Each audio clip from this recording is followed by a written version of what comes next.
ಪಟ್ಟಣದ ರಾಜರಾಜೇಶ್ವರಿ ದೇವಿ ಜಾತ್ರಾ ಮಹೋತ್ಸವ. ದೇವಸ್ಥಾನದಲ್ಲಿ ಬೆಳಿಗ್ಗೆ ಹೋಮ, ಹವನ, ಅಲಂಕಾರ, ಮಹಾಪ್ರಸಾದ ನೆರವೇರಿಸಿ ದೇವರಿಗೆ ಹಾಲಿನಿಂದ ಅಭಿಷೇಕ ಮುಂತಾದ ಕಾರ್ಯಕ್ರಮಗಳು ಸಡಗರ ಸಂಭ್ರಮದಿಂದ ಜರುಗಿದವು. ಶ್ರೀ ಗಣಪತಿ ಮಹಾರಾಜರಿಗೆ ಕಿರೀಟಧಾರಣೆ ಮತ್ತು ತುಲಾಭಾರ ನೆರವೇರಿಸಿ ಕೇಕ್ ಕತ್ತರಿಸುವ ಮೂಲಕ ಹುಟ್ಟುಹಬ್ಬ ಆಚರಿಸಿದರು. ಸಂಜೆ 5 ಗಂಟೆ ಸಮಯಕ್ಕೆ ಶ್ರೀ ರಾಜರಾಜೇಶ್ವರಿ ದೇವಿಯ ರಥೋತ್ಸವ ನಡೆಸಿ ಈ ರಥೋತ್ಸವ ನೋಡಲು ಸಾವಿರಾರು ಭಕ್ತರು ಹರಿದು ಬಂದರು. ಶ್ರೀ ರಾಜರಾಜೇಶ್ವರಿ ದೇವಿ ತಾಯಿಯನ್ನು ನೋಡಿ ಕಣ್ತುಂಬಿಕೊಂಡು ತಾಯಿಯ ಕೃಪೆಗೆ ಪಾತ್ರರಾದರು. ಇನ್ನು ಈ ಸಂದರ್ಭದಲ್ಲಿ ಡಾಕ್ಟರ್ ಶಿವಾನಂದ ಭಾರತಿ ಸ್ವಾಮಿಗಳು, ಇಂಚಲ ಮಲ್ಲಾಪುರ ಸ್ವಾಮಿಗಳು, ಚಿದಾನಂದ ಸ್ವಾಮಿಗಳು, ತೊಂಡಿಕಟ್ಟಿ ಅಭಿನವ ವೆಂಕಟೇಶ್ ಮಹಾರಾಜರು ಹಾಗೂ ಮುಂತಾದವರು ಭಾಗವಹಿಸಿದ್ದರು. ವರದಿಗಾರರು ಶಶಿಧರ ಎಂ ಪಾಟೀಲ, ಯರಗಟ್ಟಿ, ಬೆಳಗಾಂ ಜಿಲ್ಲೆ.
ಭಕ್ತರ ವಿಷಯ ನೋಡುವಂತಹ ಗುರು ಆಗಿರಬಾರ್ದು, ಭಕ್ತರ ಆಸ್ತಿ ಅಂತಸ್ತನ್ನು ನೋಡುವಂತಹ ಗುರು ಆಗಿರಬಾರ್ದು. ಒಬ್ಬ ಗುರು ಹೇಗಿರಬೇಕು ಅಂತಂದ್ರೆ ಭಕ್ತರ ಮನಸ್ಸಿನಲ್ಲಿರುವಂತಹ ವೇದನೆಗಳನ್ನು ಅರಿಯುವಂತಹ ಗುರು ಆಗಿರಬೇಕು. ಅಂತಹ ಗುರು ಇವುಗಳು ಯಾವ ರೀತಿ ಕೆಲಸ ಮಾಡಬೇಕು ಅಂತಂದ್ರೆ ಮನುಷ್ಯನ ಮನಸ್ಸಿನಲ್ಲಿ, ಮನುಷ್ಯನ ಮಸ್ತಕದಲ್ಲಿ ಅಡಗಿರುವಂತಹ ಅಜ್ಞಾನವನ್ನ ತೊಲಗಿಸುವಂತಹ ಕಾರ್ಖಾನೆಗಳಾಗಿ ಕೆಲಸ ಮಾಡಬೇಕು ಮಠಮಾನವರು.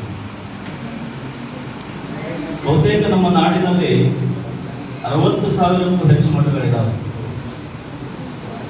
ಆ ಎಲ್ಲಾ ಮಠಗಳನ್ನ ನೋಡಿದಾಗ ಬಹಳಷ್ಟು ಖೇದ ಅನಿಸ್ತದೆ.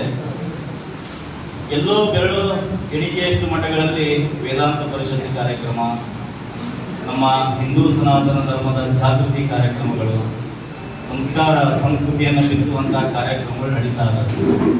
ಆದರೆ ಇನ್ನುಳಿದ ಎಲ್ಲ ಮಠಗಳನ್ನು ನಾವು ನೋಡಿದಾಗ ಅವರಲ್ಲಿ, ಆ ಸ್ವಾಮಿಗಳಲ್ಲಿ, ಆ ಮಠಗಳಲ್ಲಿ ಏನಾಗಿದೆ ಅಂತಂದ್ರೆ ಧರ್ಮ ಪ್ರಚಾರಗಳ ತೊಲಗಿ ರಾಜಕೀಯ ಎನ್ನುವಂತಹ ಪ್ರಚಾರ ಆ ಮಠದಲ್ಲಿ ಬರ್ತಾ ಇದೆ.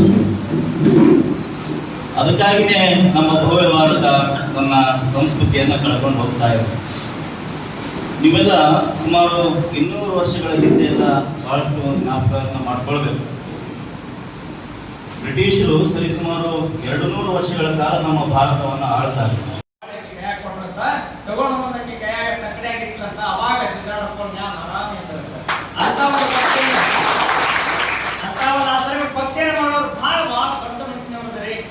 ಭಕ್ತಿಯನ್ನು ಸದಾ ಮಹಾತ್ಮರ ಆಶೀರ್ವಾದ ನಿಮ್ಗೆ ಸದಾ ಇರಲಿ. ಜಗನ್ಮಾತೆ ಸದಾ ನಿಮ್ಗೆ ಎಲ್ಲ ಸರ್ವಜ್ಞರಿಗೆ ಪಟ್ಟದ ತನಗೆ ಭಕ್ಷಿಸುತ್ತ ಬರಲಿ ಪಟ್ಟದ ಕಟ್ಟಿದ್ದ ವೇದ ಕಟ್ಟಿದ್ದ ಕುರಿತು ಸರ್ವಜ್ಞಾನ ಅಂದಾಗ ಯಾವತ್ತೂ ಕೂಡ ಜಗನ್ಮಾತ ರಾಜೇಶ್ವರಿ ಸಕಲ ಮಹಾತ್ಮರ ಆಶೀರ್ವಾದ ಎಲ್ಲ ಪೂಜೆಯ ಆಶೀರ್ವಾದವನ್ನು ಭಾರತ ನಮಗೆ ಮಾತು ಹೋಗ್ತಾ